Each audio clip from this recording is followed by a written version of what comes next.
Welcome back, my friends. It's the show that never ends, the fastest freaking show in MLB, absolutely anywhere. I'm with your boy, Big Johnny Stud, your fucking boy. Follow me up on Twitter at John Lagazza Flow, Sharpening the Razor, LAGHEZZA, same handles over on Substack. Find out what all the hubbub is about.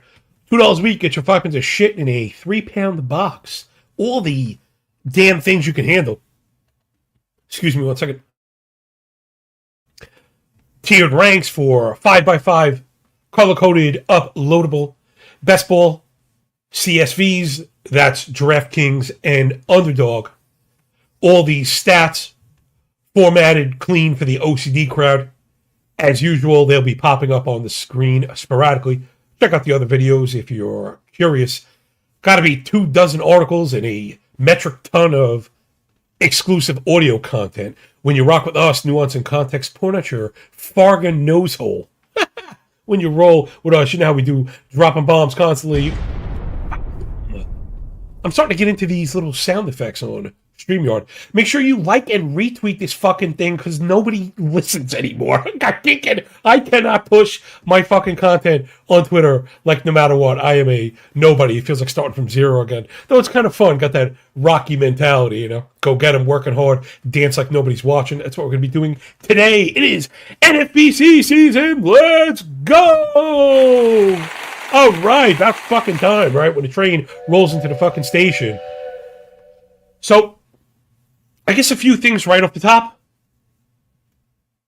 The main event is hosted by NFBC. I think it's the preeminent high-stakes arena. Now, that's always going to cause some fucking arguments and consternation. Let's clarify just a bit.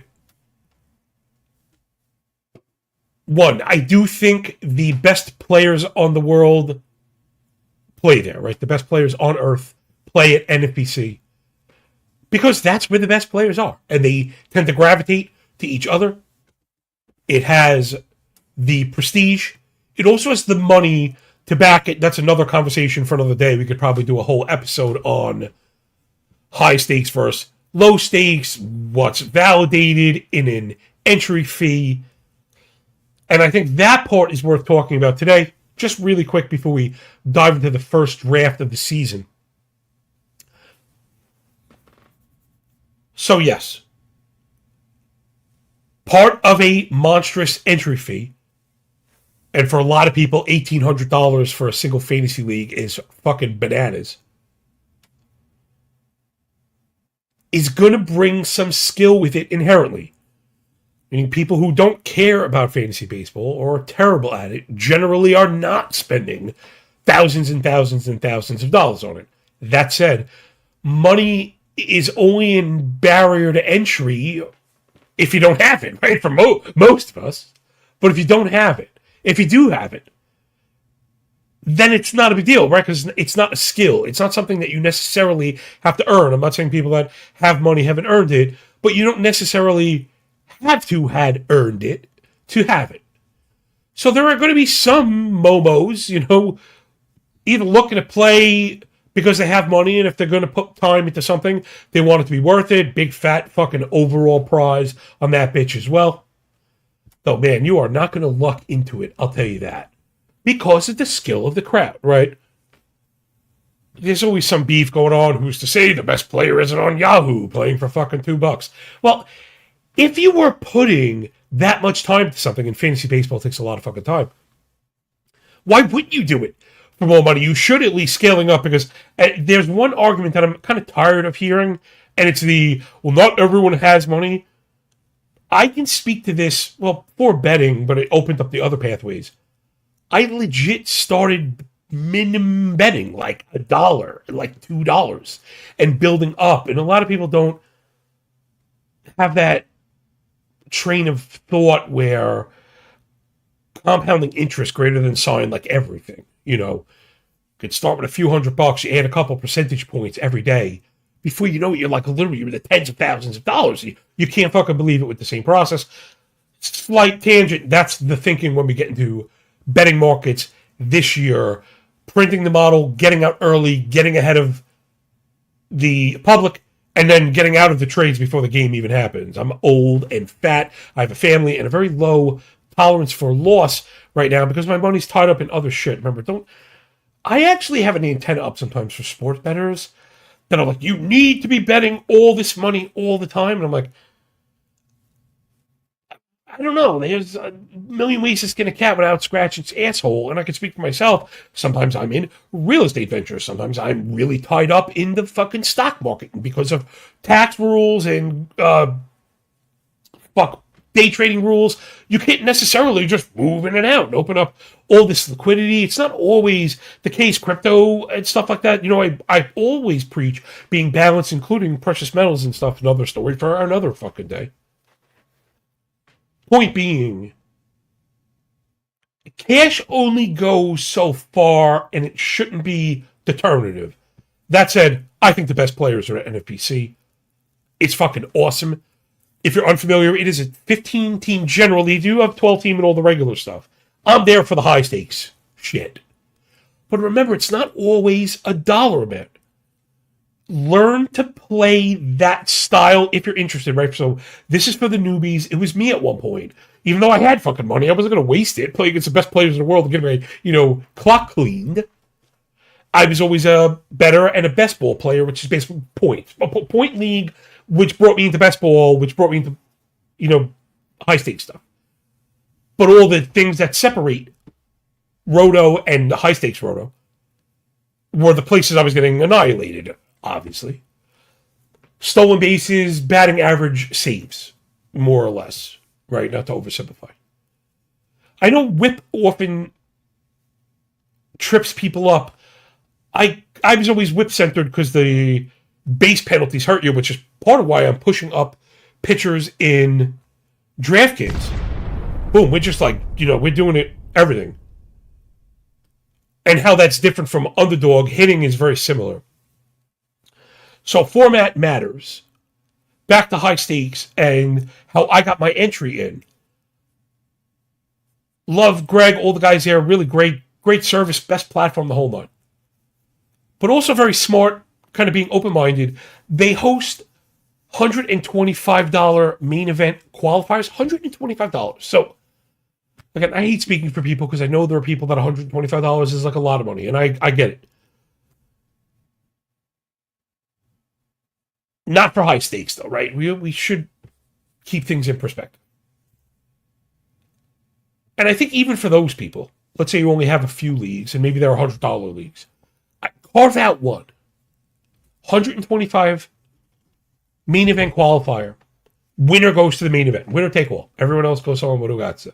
Not that I want to win fucking $12 on a league. It's like DFS almost. You play for the win, and if not, almost who gives a shit? Another good one, you could DFS. I love playing winner takes all. Same idea. Rather than pay $20 for this big tournament, $50, $100 for this big tournament where you could finish like 11th and you get shit, you could play against 100 people. It's 110, I think, to cover the rake at $9 when it gets $1,000. Anyway, back to Roto and the high stakes stuff. So the price is fair with the reward getting you in. And I'm not sure who it was, man. It's somebody cool too. I feel bad. It might be Tid, who won a qualifier and got in and then won the main event league. I might have even placed. So there are pathways in. I got into the main event from a qualifier. I don't want to say I got mopped up. I think I finished in the middle somewhere, which is probably pretty respectable. I think I might have finished 5th, 6th, 7th, although honestly, a finish can be misleading, as everyone knows that plays baseball. A lot of times people do mail it in. But you should kind of strive, to set that bar. And if anything, get used to the end game fab stuff. So 2 catchers, 5 outfielders, 9 pitchers of any designation. It's very important to lay this stuff out. I know I have a lot of home league, beginner, kind of regular normie followers, which is fine. Just make sure you understand the differences when you look at the board. So, big differences from 1C to 2C. One catcher, I'm waiting till the fucking end. There's probably 12 catchers I like in general. I'm going to bring up an ADP list right now. And let's see, catchers. Catcher 12 is Alejandro Kirk. Outside of that is Alvarez, Basayo, Moreno, Kyle Teal, Realmuto, Dingler, Ohapi, Stevenson, Jeffers. I feel like you could roll with Tyler Stevenson or Logan Ohapi. These guys were projected for C1 finishes last year. It's very wonky. So I would just wait till the very, very, very end and take a catcher, unless I guess one of the guys who might project for 600 plate appearances, right? Remember, catchers that, I don't want to say play every day. I don't think anyone catches every day. That gets those precious DHPAs, right? Those extra plate appearances and boost from 450 to 600 using just the steamer method is going to make a difference. And what you'll notice is the really good players understand how important volume is, and we'll get two of those guys. So I mentioned one of the first rakes that I stepped on was thinking I was going to outsmart the market with catchers. I'll take the last two catchers and get two catchers. And now instead of, choosing from C14 and 15 that you could maybe churn for the C18 who's playing like the C11, you're now down at C29 and, you're drafting from backups, basically. I'm trying to look at the guys that I like, that I would pick. Man, Patrick Bailey, I think he's a starter. You got Harry Ford on Washington. He might split time. Kyler Ruiz is the other Washington guy. Maybe in that case, you take both Nats. You have to take three catchers and take both Nats and see if one kind of runs away with it. But you're immediately behind the eight ball with somebody else who's racking up everyday PAs with good players. So be careful of the catchers. Keep that in mind when I bring up the board in just a minute. I have the first main event draft board. I know. Ta-da! So keep that in mind because I think that's one of the first things, the catchers blow people's minds. So keep an eye on catcher pricing. Maybe the C1 pricing is still valid in your home league. It really depends. It's very easy for me to say punt, punt, punt. But, if Contreras or Sal Perez, Cal Raleigh are falling too far because people have kind of dismissed the position, then you scoop them. But in these two catcher leagues, you want at least one. You really want at least one. Second thing would be relievers and saves. Now, this is also probably similar. Now, it's unlike maybe normie leagues, again, that have 5 SPs, 2 RPs. These are 9. So it's 9 pitchers, any designation. You generally see 7 and 2, 6 and 3 starter reliever. Also, you've very rarely seen relievers, like regular hold guys or bulk guys, because, again, volume is everything. Those strikeout totals are everything. While protected ratios, but you got to get the totals. So similar to catchers, I think you want one really good one. The second one you could probably figure out, even if you're figuring out in waivers. So these leagues are, I think it's 23 and 7. 23 starters, 7 bench players. Again, you're trying to cover, 5 outfielders and 9 pitchers. The depth, it takes a lot of depth. So people that are pulling the early catcher and the early reliever generally have a good idea of what they want in the back end of the pool, which is why a lot of times in content circles on Twitter and stuff, you see people catering to these crazy late ADPs, and it's generally for the high stakes crowd because of opportunity cost. So you're using those reserve rounds to kind of buttress, right, to bolster anywhere you might have weaknesses. If you take two strong catchers, you're not touching a third. If you take two strong relievers, you're probably not taking a third. Maybe if you have a spec that you like, we're going to be talking about some of this stuff on the board as well. Closers do tend to get pushed way up at points and then start runs with good reason. They're such a fucking pain in the ass. Yes, in season, you can fix it.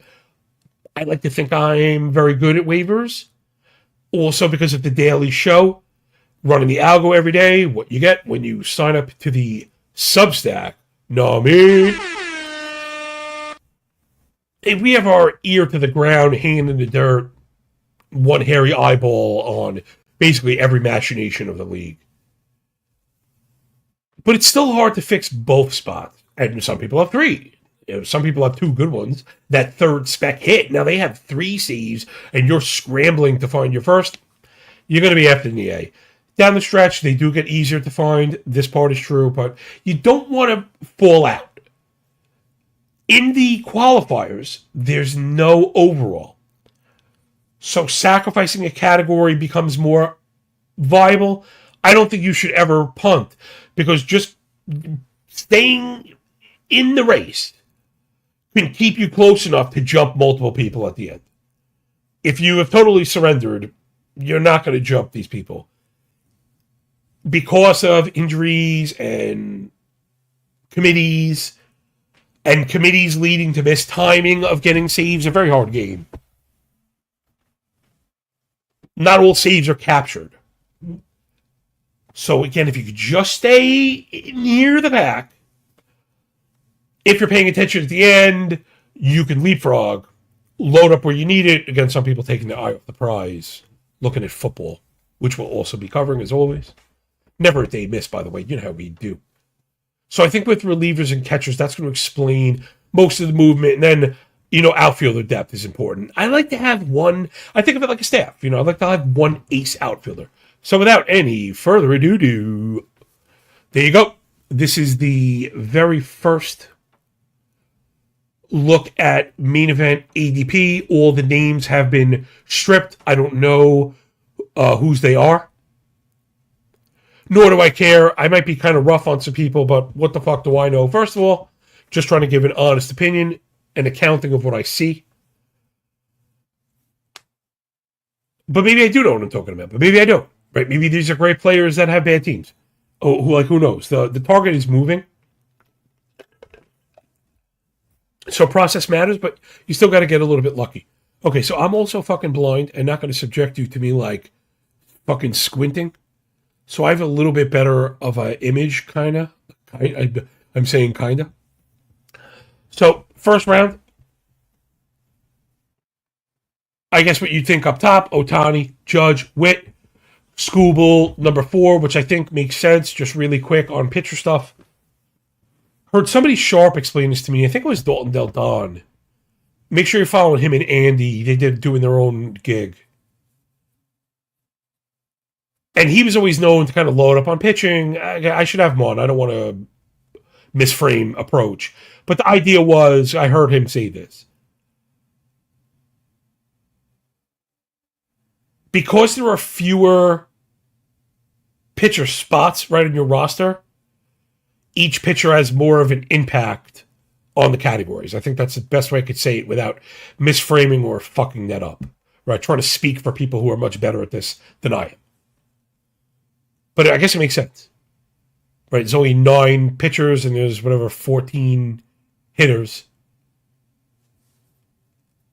So the pitchers matter more. And I guess hitters can impact 5 categories, whereas a starter can only impact 4. Right? No starter is getting saves, no reliever is getting wins. Well, I guess that's not necessarily true, but they're not getting strikeout totals. There's a damn good argument for pitching in the first. I don't usually go there, right? That's not usually my thing. I told you I wanted to mix in some of the pitching sheets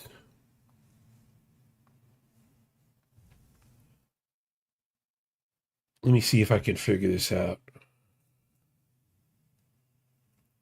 Okay, looks like I might have gotten that.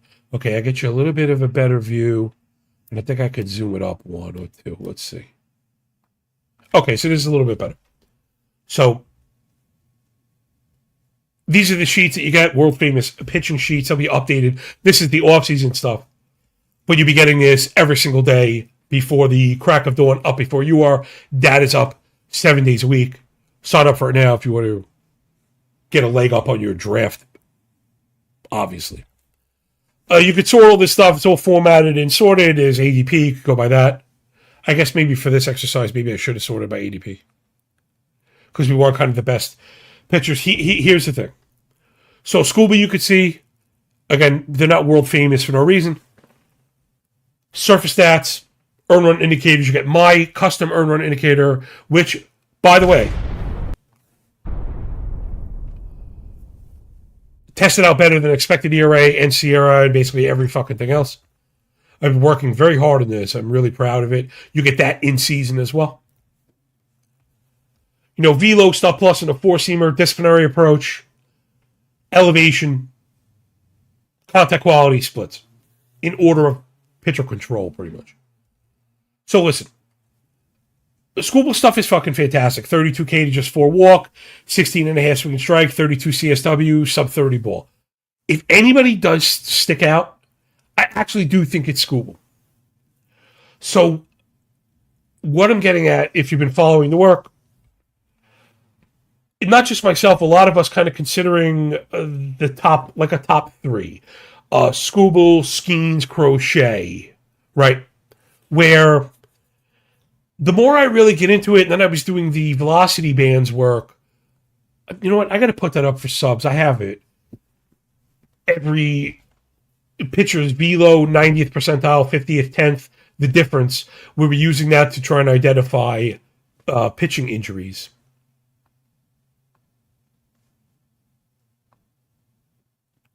You know what? I think I'm just going to...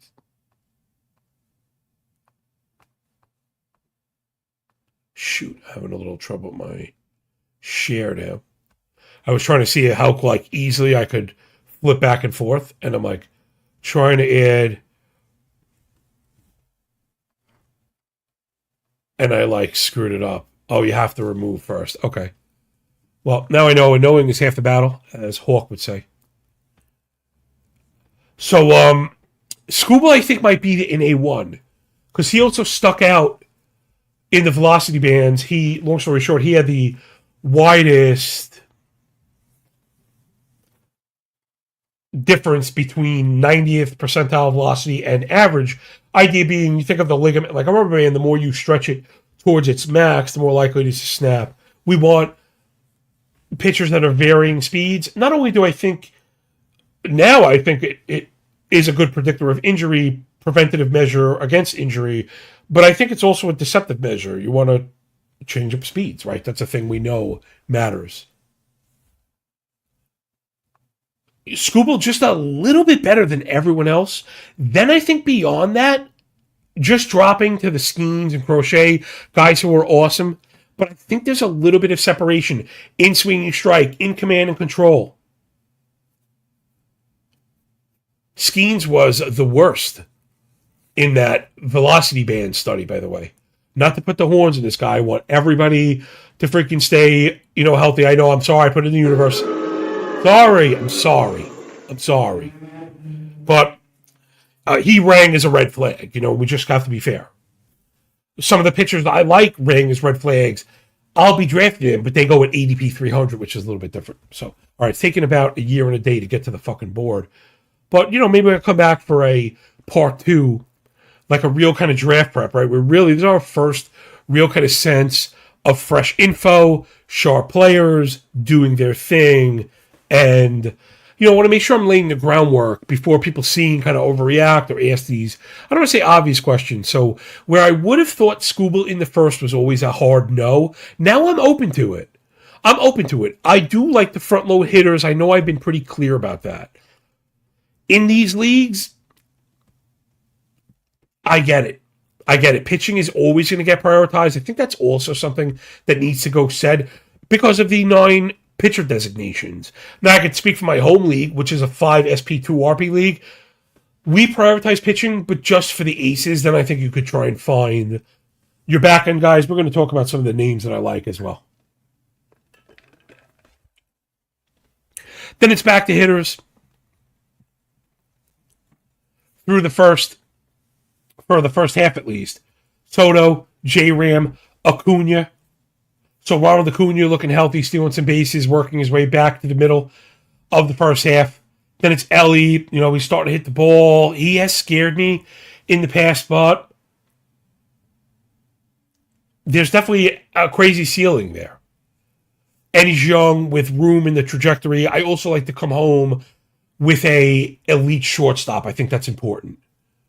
Skeens, Crochet, both go in the top 11. Christopher Sanchez, top 12. We weren't ready for that, right? Weren't ready for that. And that, was part of the high stakes game.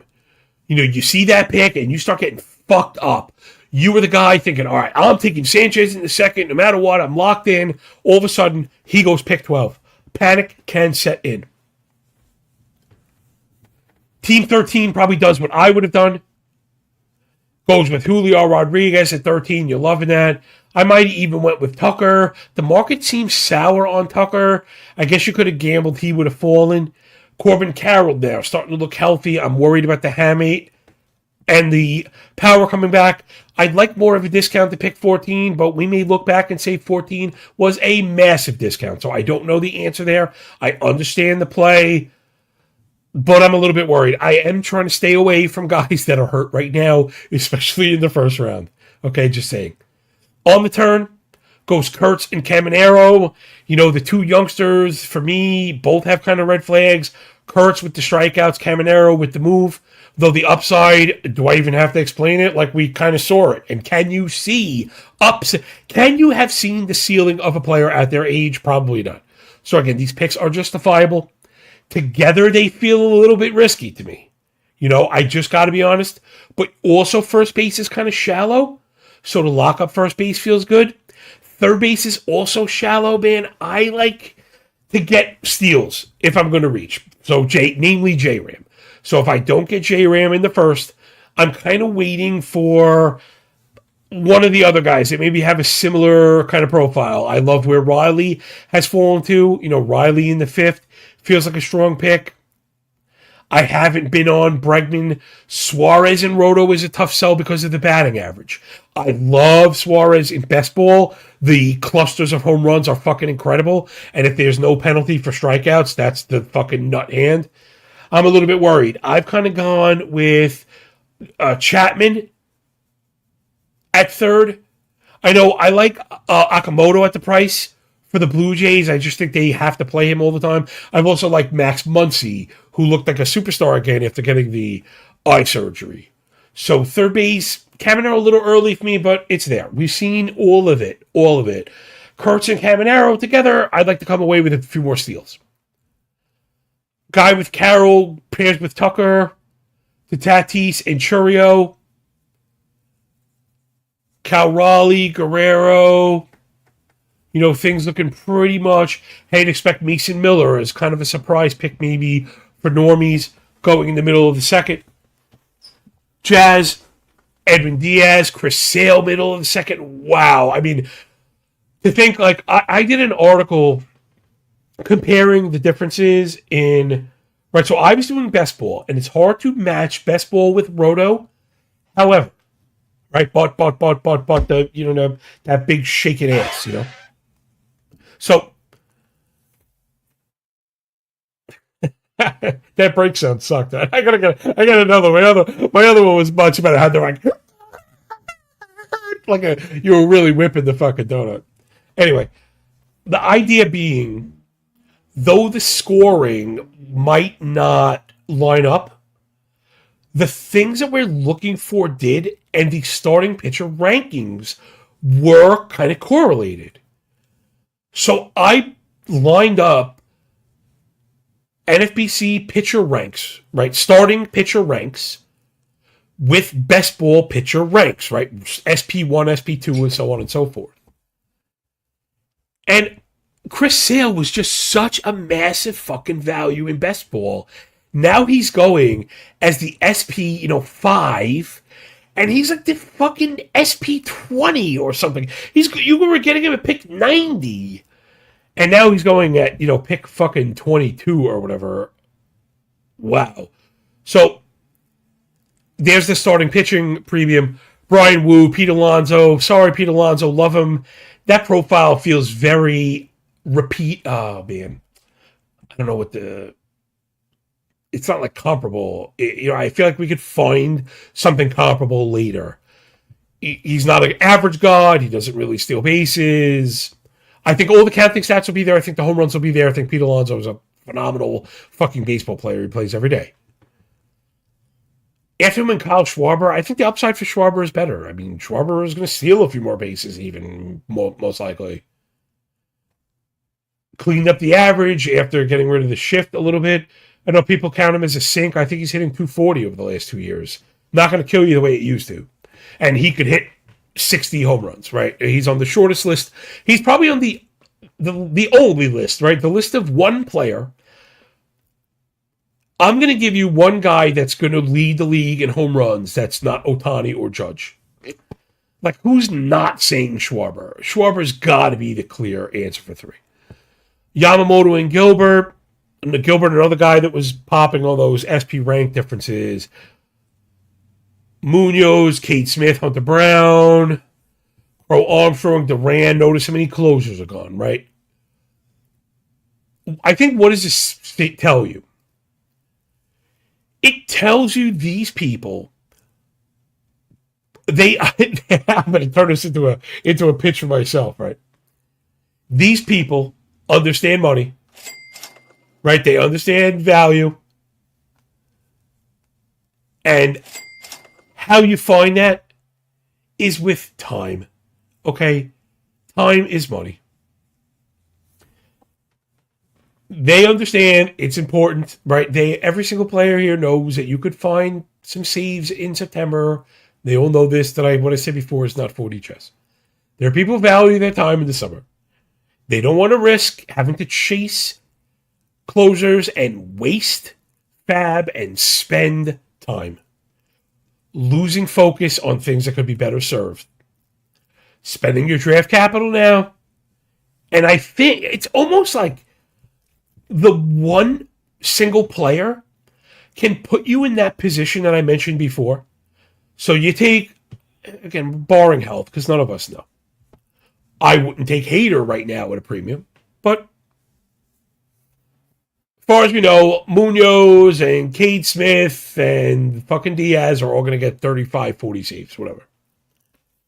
That alone is like 5th from the bottom. So that alone, those 38 saves or 41 saves are probably, and I hope I'm not way off estimating here, but you're probably in 10th place. So then if you hit at all, stream and whiff and punt and whatever, you're going to be competitive, right? So the one pick saves time, saves fab, and puts you in a position to compete at the end. We're often talking about draft capital and opportunity cost. I don't want to speak for this person. Let's look down the list, though, right? Because this is what I'm talking about. So the person who took Munoz at the 2-3 turn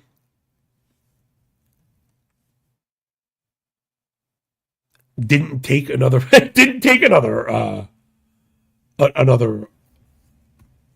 closer, which I feel is kind of highly unusual. I wasn't expecting that. Wrobleski, Dollander, Elder, Early, Burrows. I want to make sure I'm missing everything, and I'm fucking squinting. Oh, Robert Suarez. Okay, that's a Suarez. So he did take one other reliever, and it's a backup. Now, this goes against all of my conventional thinking. Again, I don't want to tell this person they're wrong. This is just how I would do it. One thing I am good at, right, is kind of understanding weights and values and the triple beam balance. So I don't want to say any of the stuff is wrong. It's just if-thens. if I take early closer and have locked up said spot in the standings with a lot of draft capital, I'm coming back way later for stabs. I absolutely would not take a fucking backup at a premium, right? Suarez is a premium backup. I don't think many people are making the argument he's going to leapfrog Iglesias, who's just been phenomenal in the role. Is it possible? Like, anything is possible. But you're paying up for very little return. The ratios and stuff are going to be good, but even he's a tough start to begin the season. So I wouldn't have done that and then not go back for anything else. So to me, that's a little bit of a mismanagement of draft capital. Since we're on the subject, let's go down the row with people like that. We'll see what we can glean from this board. And if anything, like I said, we can always come back, because I think there's a lot of good information here.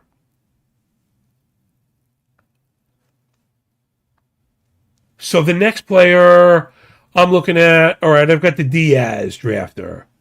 Again, I have to get really close and fucking squint. So the Diaz drafter complemented with Ryan Walker in the 8th. Walker, one of the later options for saves I like. This is a little bit earlier than I realized he was going, but such is life in the big city. I do think he has a job. I would imagine that person... Okay, no, they did. They went back for Robert Garcia later on, and that was it. I don't know if I would have went back for Garcia if I already had Walker and Diaz that I'm both perceiving to have the job. I think if I'm going for a third, it's got to be in the reserve rounds. And Garcia was in the 18th. I'm doing my best without totally doing the grandma squint. I can't blow it up. It's too blurry. Who's next? Okay, Mason Miller. Mason Miller drafter grabs Carlos Estevez. I have a major issue with this pick. I mean, I don't like the pick in general. I think he's the worst closer by skill, and he's shown up with the velo down, and people are worried. Until Estevez is impressing, I would not be drafting him, especially at a premium in the 7th round, right? So he went right in front of Jansen, and then in front of Pagan and Ryan Walker. And then you're getting into the more iffy guys. I don't love that pick. That same team, I hate busting on guys, but drafted Edwin Uceta. He's got a shoulder thing. He's not pitching right now. I'm sorry. I'm oh my gosh. This may come back and haunt me. I don't know who it is. But, you got to catch the buzzer for that one. I'm sorry. He's hurt with a shoulder, hasn't thrown, and it's a split roll. This is not even Hader. So, Hader, I could see if you don't want to draft Hader. I could also see if you've identified him as, a potential ceiling pick. He went in the back of the 9th. So that's 135-ish.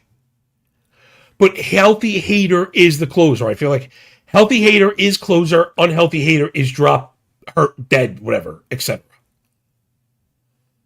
And I know the price is totally different, but the thinking is kind of the same. Taking guys that are hurt right now while calculating the payoff. So, Mr. Drafter, whoever you are, and I guess I should open an invitation to anybody if they want to, if you want to confess for your fucking sins. Anyone here is free to talk about the draft and kind of get at me and talk about the thinking. Again, I hope I'm not being harsh or insulting, because that's never my point. I never like coming to people. I have no winning track record. I won a MEQ, and I think it's really difficult because a lot of the people in the MEQs are main event players. I think I've got the chops to do damage, but I don't think I'm some fucking great decorated player. I think I know my shit when it comes to the game, right? If we're talking ball knowing, I'll start backing myself. We're talking about writing, I'll put my money where my mouth is. But with these, I really want to be treading carefully and talking shit about, highly decorated players that have earned lots of money, that have done way better at this than I have. But the way I see it, to me, that's a loser right there. Miller, if you want to pair Miller premium capital, premium closer with another solid closer, man, go to it. And then the thinking is, instead of, well, my guy is going to get me to the 10th, 10 out of 15. These two guys are getting me to 3, maybe higher, right? Depending, you never know.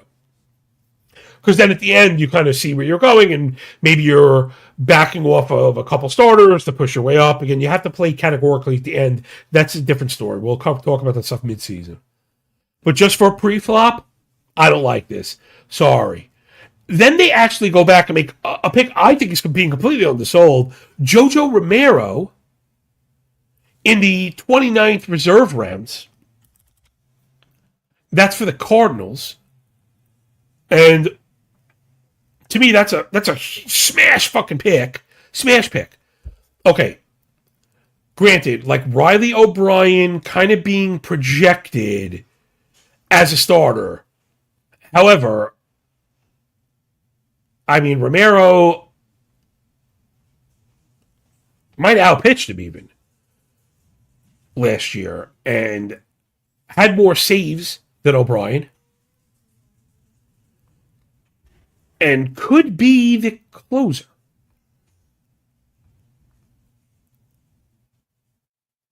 We don't know the answer. O'Brien is a 31-year-old. A little bit older than I thought. A former 8th round pick. There's no real capital tied up here. I'm looking at the game log. He closed out games in September for the Cards. I want to look at Romero's in comparison.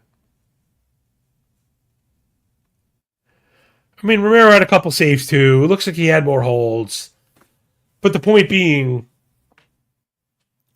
Uceta has a literal 0.00% chance to get a save week 1. And it's not much higher as you go right now.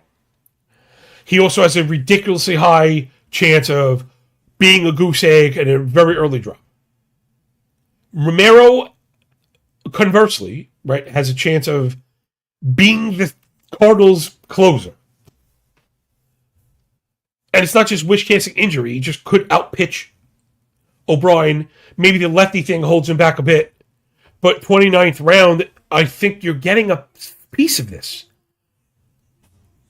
Meaning lefties in the 9th, maybe Romero is the guy, right? So maybe you're getting a matchup-dependent closer on what's going to be a fucking terrible team. They're going to be fucking horrific. Check out yesterday's video with worst team futures, where I identified a couple of them, a couple of bangers in there. A couple of bangers. There was an 18-1, a 25-1, and 150-1 that we really liked.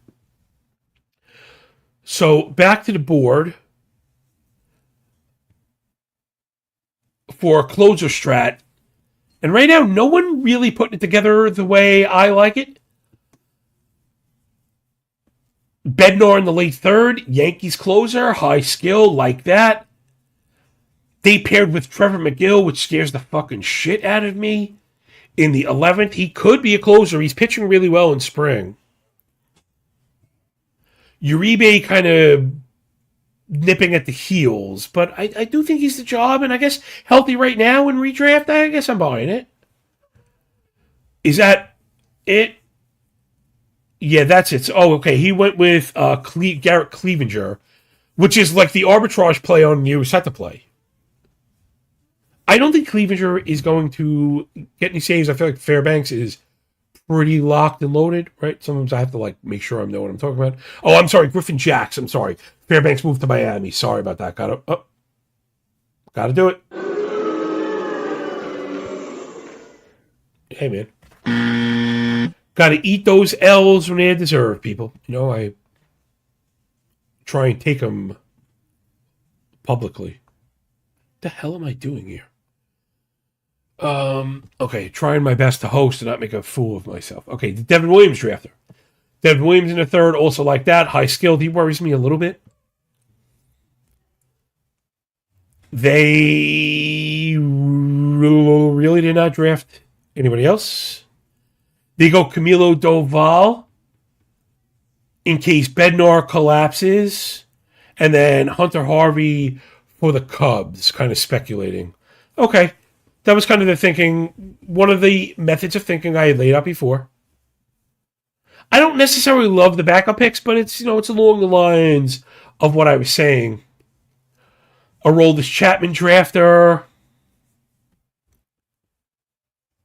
Went with Robert Stevenson on the Angels. I think that's like a good spec. I'm surprised he went as late as he did.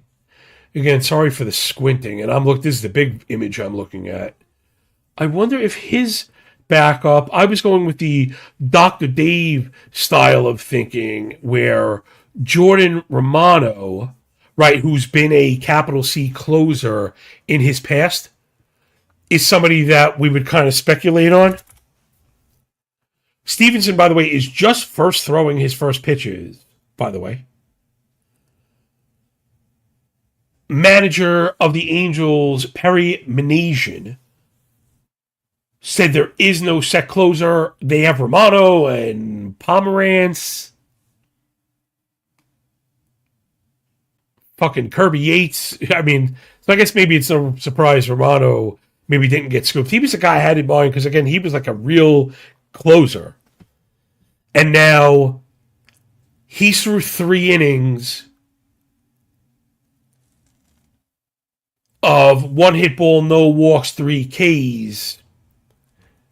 And I just wonder if, right, he's the kind of guy that could get a nod to be the closer out of the box. A little too early, but we'll see. Yates gave up a couple runs. And again, Stevenson, I'm not even sure if he's going to be ready for opening day. This guy's constantly hurt.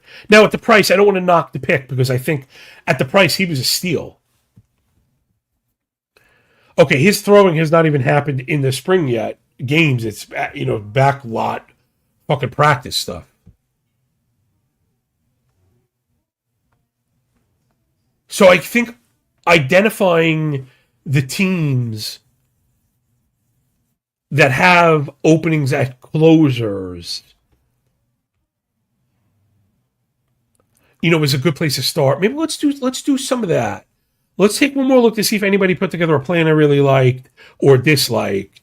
And then we'll go over some closers. Let's try and identify teams that have weaknesses, and then we'll get out of here. And then we're going to come back to this main event. We'll call this part 1 of the Emmy breakdown. See what we've learned. Because right now, I'm not in love with anybody's attack plan. This team 6 kind of waited. They went Fairbanks as a first closer in the 7th. Then you think, are they going to come back right away? They did not. They went Grant Taylor, who I do not think is a closer. I think Sir Anthony Dominguez is a closer. They went Starner and Tanner Scott. I don't think you're going to get many saves outside of Fairbanks. But this guy will probably tell you they're going to churn and burn. I don't love it. Fairbanks okay. I think Miami will win enough close games to get in the saves. I don't love the backup plan. Now I just feel like I'm talking shit. The Duran. Okay, here's what I like. Duran should be the solid closer on the Phillies, who are going to win a shit ton of fucking games. They also have gone through years and years of bullpen disappointments and are just going to give this guy the rock in every big spot. I think that. They come back with Sir Anthony Dominguez in the 11th, who I think has been brought to the White Sox to be the closer. They're not going to be good, but there is that kind of low IQ logic of, well, they're not great. They're going to win close games, right? So he's going to shut the door. But he also went in the 11th round. And I could dig that price also. I just think you're getting a closer. And if you're getting a closer with a great closer, now your job is done, you can kind of comfortably troll the waiver wires where you're never overpaying. You're always speculating a week or 2 in advance, or you have one spot that you designate to churn with $1 or $2 ads. And there's the peace of mind, right? Where maybe you didn't get yourself up to the 3rd spot in saves, but you probably got yourself up to the 6th spot in saves. And then again, you could kind of go into cruise control. Did they add anybody else down the line? Chris Martin, Texas. I love this. This is the one I like the most. Because Chris Martin, again, could be the closer out of the fucking box. Guy's always hurt, but he's been good when he's on the fucking field. Who knows what they're going to do? So, all right, we got one. I don't have to leave with such a nasty taste in my mouth. I'm going to minimize that for the time being. Let's do some closer stuff.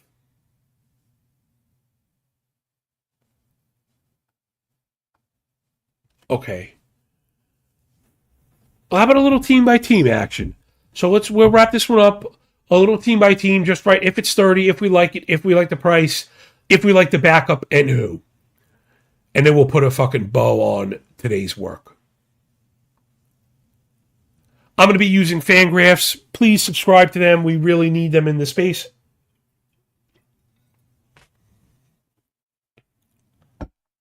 They have wonderful free stuff. I pay to not get crushed with pop-ups. Don't fucking complain about pop-ups. If you're not paying, you get what you get and you don't get upset, people. Seriously. So I got Baltimore up top. They go by American League first. American League in city order, in case you're wondering, like, why the fuck are we starting with the Orioles? So Ryan Helsley brought in to be the closer. Not to say I wouldn't speculate on anyone else. Like draft and hold stuff that is still going on. I guess Cano and Aiken have a chance. Cano really struggled with performance. Aiken was a lot better, but he's a lefty. Not that that'll kill you because they have other ones, but it's pretty much solidified. Helsley is one of my favorite C1s, right? He tends to go later than the rest. Boston, Chapman. I'm a fucking idiot. And I passed on Chapman in the third for Hader, like not realizing the injury. I don't know. I believe the Astros like a fucking Momo. Yeah, no shit. What can we do with their medical information? Exactly. So, Chapman, capital C closer. He's pumping heat.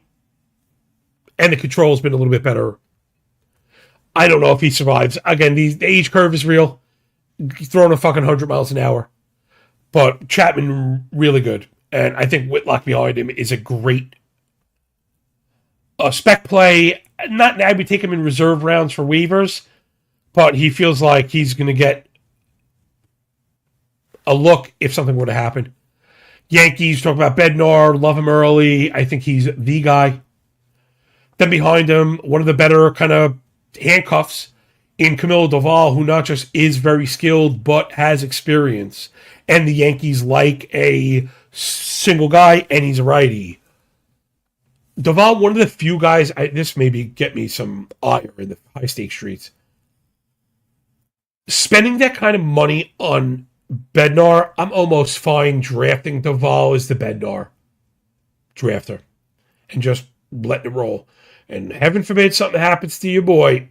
1v1 swap. Again, we see Doval got drafted. I wouldn't be surprised if he's rostered. A lot of people are going to be thinking the same thing. That Doval is the ticket to the Yankees closer where you could get 4 or 5 fucking saves in a week as you're pushing for the win and an overall. Griffin Jacks for the Rays. Again, I think he's the closer. Clevenger behind him probably has a pretty good case for the backup, though, again, he's a lefty, and I think he's the only lefty, right now at least. Brian Baker's got decent stuff, but I think it's Jackson's job all the way. He's just got to stay healthy.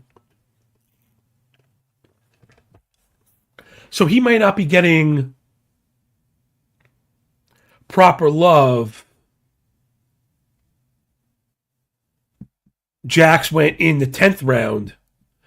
Man, gotta love that. And if you can get Jackson to 10, if I'm over here talking about fucking Sir Anthony in the 11th, you take Jackson to 10th. To me, maybe that's the fall off.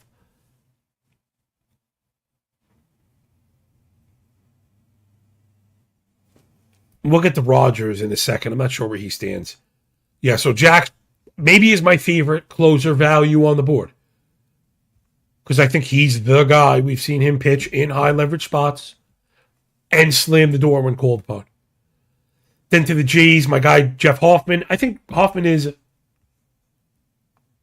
the capital C closer. I think his backup, Rogers, did get drafted. I thought I saw it. I'm like scanning right now. Sorry. My eyes are darting all over the place. I look like a fucking mental patient. I don't know if he got drafted. I thought I saw it. I saw the other Rogers. So maybe he didn't. Again, I think Hoffman is a capital C closer. You're going to have to pay for him. And he comes with a little bit of skill risk. I loved him last year, but I mean, we saw him kind of fall apart, and it was only for the confidence of the coaching staff that, got him there. There were some points that, I'll be honest, I was worried about him getting benched. He's going in the 6th round. A little bit early, right? And that's when all of a sudden, some of those shutdown guys in the 4th, Helsley in the 4th, maybe feels better to me than that pick. So Hoffman is a closer, but he worries me.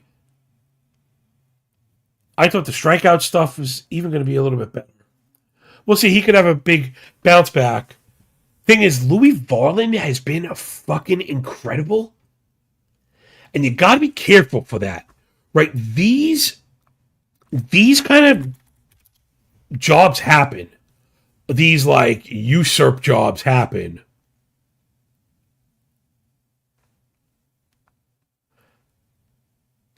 And Varland was awesome in the playoffs last year.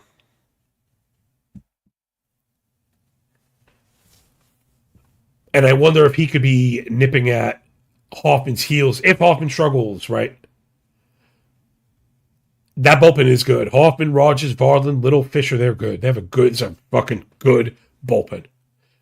Good bullpen. Lauer and Little as the lefties. White Sox, again, I think Dominguez is the capital C closer. They said as much. Is he, invulnerable? No, I don't think so. Leisure was okay. Taylor's got filth. So if they're a lot better than he is, you could see it going awry. But I think Dominguez at the course is a perfectly cromulent pick. He's going to get a look. Cleveland and Cade Smith feels like a lockdown situation. Gaddis has been good behind him. Same for Armstrong. Had a strong year last year, but I think it's Smith's job. Cleveland likes to have the guy. Detroit brought in Kenley Jansen. I did the spoonerism with his vowels. Again, capital C closer. Don't know if he's the best pitcher. Will Vest is back there. Kyle Finnegan is back there, coming off a nice season. Tyler Holton is the lefty. So Jansen is going to be the guy. I don't think anybody takes his job. I think they fake an injury before they demote him. Carlos Estevez for the Royals. Again, this is one of my big skill concerns. I'm worried about the velo down. I'm worried there might be an injury here. And Lucas Erceg is behind him. That's a guy we love. Right? Like, I'm taking Erceg in all my draft champions leagues, like 100%. Let me see. He had to go in this draft. I just have to, it's just a matter of me finding him. Erceg, like 1,000% had to go. If he didn't go, I'm offended. I'm not seeing it. I'm starting to get upset.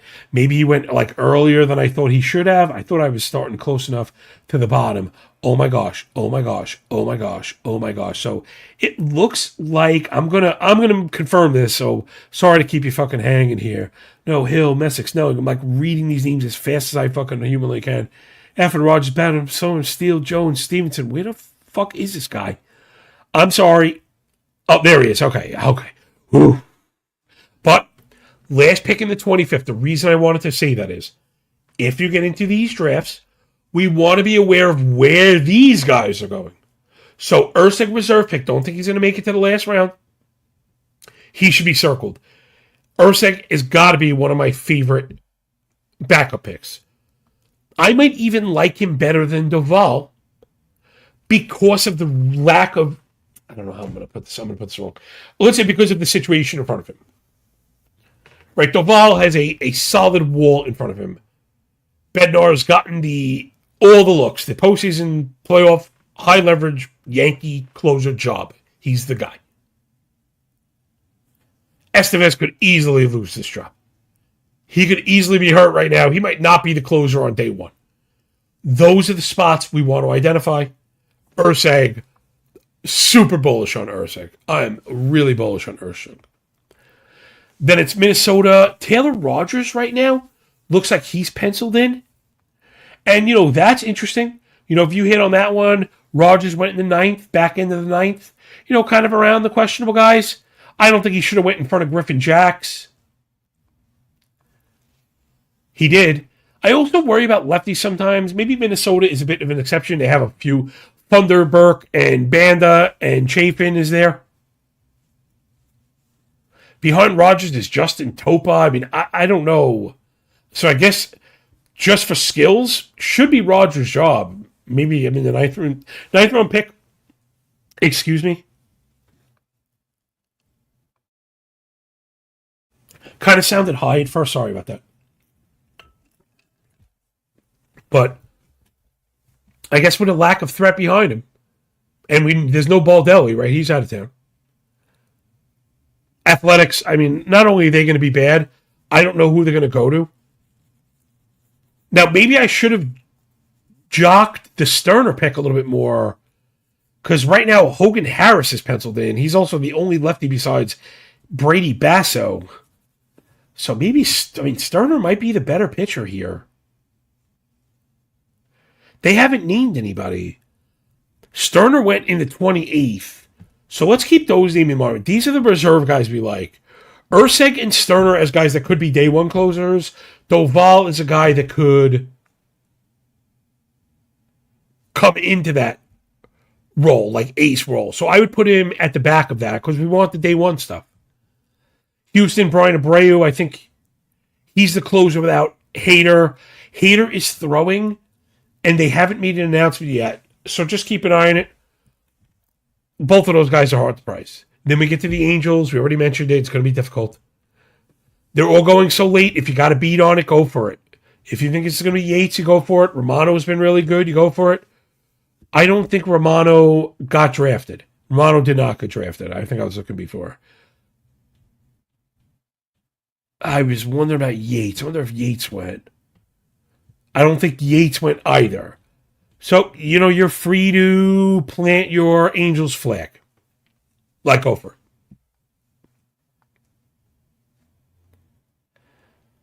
it. Again, I like Romano just because he's healthy right now, pitching well, and has been a real closer.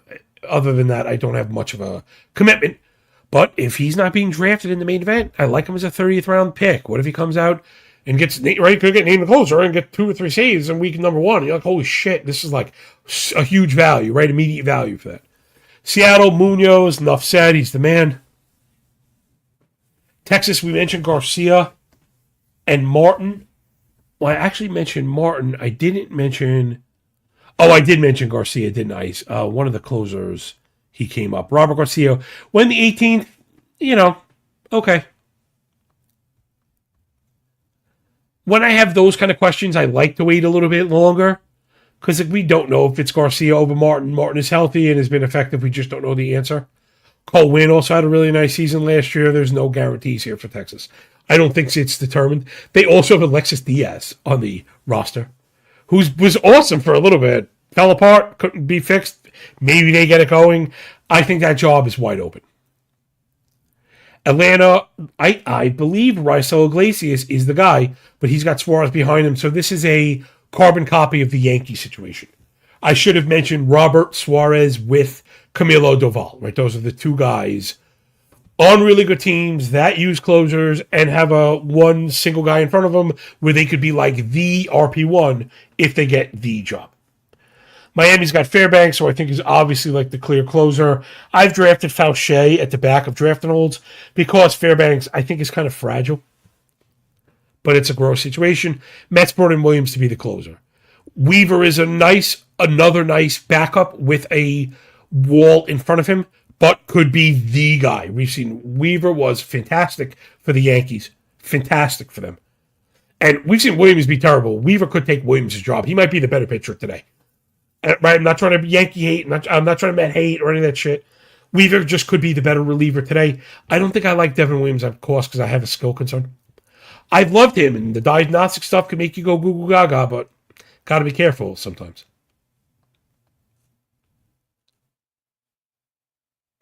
Weaver had to go, right, as a backup because of the skill and the team. I didn't see that name pop up yet. In my decent scanning. Nope, no Weaver. So Weaver went undrafted.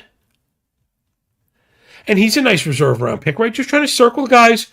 If you get caught when you don't have saves, I don't want you to panic. That's what I wanted to serve as. Right, things can go wrong, and if it do, if it do,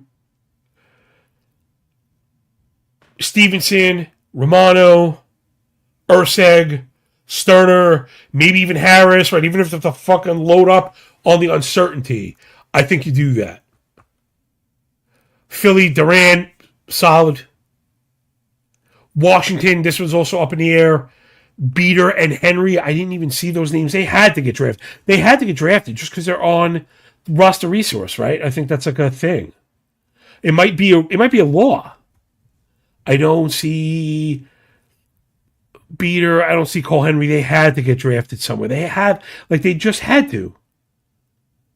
I'm not accepting that. I'm going to just assume I scanned a little too fast. I'm going to assume I either scanned too fast or somebody paid more than I would have. Oh, man. Beater, pumpkin eater. Where the fuck are you, Skeeter? That would be outrageous. Now I have to go name by name because I can't. Okay, Clayton Beater, 20th round. I don't think the other guy went. Cole Henry did, 26th. Okay, so glad that I took you on the fantastic voyage for that. Other guys that you're taking a stab at if you get caught. Or, if you have one of those front-loaded plans, right? If you front-load a plan, that's a guy you shoot for. And honestly, Beater and Henry, it's anybody's guess. Nobody knows the answer.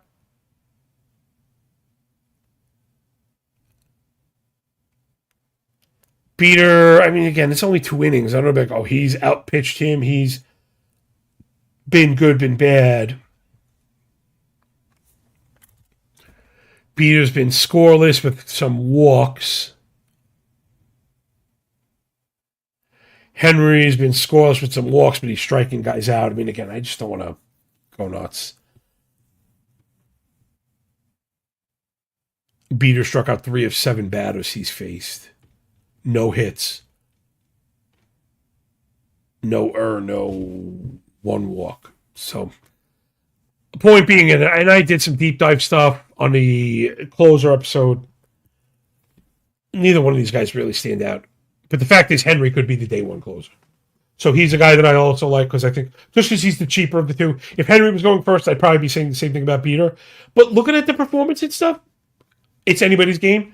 That's another guy we like. You stick him in I guess it's not. I guess it was late starting rounds. But hey, if you're going to go 19 and 23, we can dig on that. Palencia for the Cubs, I think, has the job. Baton and Harvey behind him could be nipping at the heels. We don't know. I do think it's Palencia's job right now. Same for Pagan in Cincinnati. They stuck with him through thick and thin. He ended up with a really nice season. I think he's the closer. Milwaukee, right now, roster resource has Abner Uribe as the closer. Now, not that I agree with that. I don't agree with that. I disagree with that. But the point being, some people agree with that, namely Jason Martinez at roster resource. Where did Uribe go? He had to go with the back end of his bitch somewhere. Although, once you make that top spot on roster resource, that's good for like 50 or 100 fucking spaces in ADP sometimes. I know when some of my drafted olds Uribe's go, he went in the 12th round. That's entirely too early for me. It's also why I'm afraid of Trevor McGill, like I mentioned before. Now, I think he's the closer when healthy, and I think he's healthy. I'd be staying away from the Brewers. I'd rather have the state late stabs because of the opportunity cost. Pittsburgh, I think it's Dennis Santana's game, and he used to have to blow it. Soto is pretty good, but he's lefty and has blown up at times. So I think Santana is one of the ugly kind of closers. We mentioned the Cardinals and Romero going too late for me. Now, I didn't think to look where O'Brien went. My gut says wherever he went, it's too early. 17th, that's entirely too early. Where Romero went in the 29th. Maybe O'Brien comes out, he's a shutdown closer, and you win. I guess I shouldn't say that's not overpaying. Because you're taking a stab at a guy. If Romero was a righty, I think you'd be overpaying. But I think what you're getting is a split. I'm not coming off that. And Matt Swanson, would have had a fantastic season last year and could win the job. He got drafted, by the way. He was a last round pick or a second to last round pick. Just to give you an idea, 3 guys in the bullpen are getting drafted. I'm sorry, Swanson was actually a 25th rounder. So he's going in front of Romero. Yeah, you just got to be careful. Maybe I'm bumping Romero down my back end ranks, but I think it's still something. Arizona has Ginkel and Seawald. Seawald pops as the capital C closer argument, though. I mean, we want to see him throw first. Not to say we're sweating spring stuff, but I'd like to see him healthy and pitch with his arm attached. I don't think that's too much to ask for. Ginkel is interesting. We've seen him dominate at times. He's coming off a rotten season. He went in the 24th round. You could have a closer on your hands, but he's coming off a rotten season. Ginkel had a 7.36 ERA. These are the players you got to gamble on. Seawald late, I could see it. Colorado, I mean, you really don't want any of these guys. Victor Vodnik looks like he's the closer. I thought I was going to see Halverson. He's not even listed on this fucking depth chart, which is crazy. Where did Victor Vodnik go? You'd think around the O'Brien, right? Possible closer, bad team? But it's anybody's guess. Again, being listed top on the roster resource page is the pathway to ADP boost. My gosh, this is another guy you're like, did he even get fucking drafted? He had to get drafted, right? Somebody had to get drafted? Will the Rockies be the team where nobody got drafted? It can't be. Somebody has to get drafted on every team. It's just like a rule. It's a rule. No, I'm not going up to the 10. Oh man, where is Victor Vodnik? O'Brien in the 17th. No Vodnik. Where the freak is this guy? I'm getting ready to call it, ladies and gentlemen. I'm getting ready to call it. Holy macaroni. I think it's about to happen. Yep. And there it is. Not a single Rockies closer drafted in the main event. I mean, that's got to be some kind of record. I mean, I don't believe it. But I got all 30 rounds. I don't want to make you wait here as I sit and read every fucking name 27 times. I see Chase Dollander went at the end, but he's like the star. I'm just looking for Colorado names. Wow, no one was interested. No one even interested in Victor Vodnik. Is this like a league collusion? What the hell? I almost feel like, did he go in the third round? Was it like a mistake pick somewhere? Damn, I was setting up that gag before thinking there was no fucking way. And I was going to say, even Victor Vodnik is going to get drafted, and I would have been wrong. So I guess if you need I would take Vodnik in the 30th if I needed saves. If you got the 2 ace closers and didn't take another one, I mean, I might prefer to have one of the guys we thought could open with the job. But man, what in the fuck?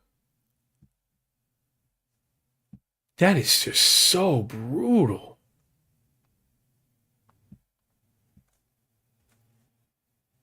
All right, let's wrap it up. Dodgers, Edwin Diaz, you know it. Mason Miller on the Pods, you know it. And I think Walker on the Giants, you know it. So that'll do it. I hope everyone enjoyed the show. Thanks for picking up what I'm putting down here at a Corked Stat, ladies and gentlemen. I just actually noticed, it looks like I might have had the bottom row cut off. I don't even know if I could read these freaking names. One says placeholder. There must have been a name not in the rack. Hunter Harvey, Kyle Leahy, Clevenger, Dick Fitz, Joey Ortiz, Jet Williams, Charlie Condone, Jose Berrios, Tanner Scott, Chris Martin, Chase Anderson, Peyton Toll, Ryan Thompson, and Edouard Julien. Those are your last round picks in the first NFBC main event of 2026. Thanks for watching the show. Please fucking like and retweet this shit. No one gives a crap about my damn content anymore. What the fuck, man? Well, we'll be here every day for the crack of dawn, hot and heavy, bringing all these stuffs and things. Sign up to the fantasy stuff. Ranks getting updated every single day. You absolutely need them if you're going to be playing best ball. Same for Roto stuff, updated daily. Articles, podcast every day leading up to opening day. Future stuff on the way. A couple of videos already in the chamber. And then the betting is going to start with all the data. It's just going to go off from there with the Cork Stats pod. So love yous all. Appreciate you. Hit me up on social media. Let me know that you've seen this fucking thing. So all that's left is to enjoy the games. Enjoy the day. When we're done with the book, enjoy the pay. And remember, when you work this freaking hard, man, the winning feels a lot less like luck, yo.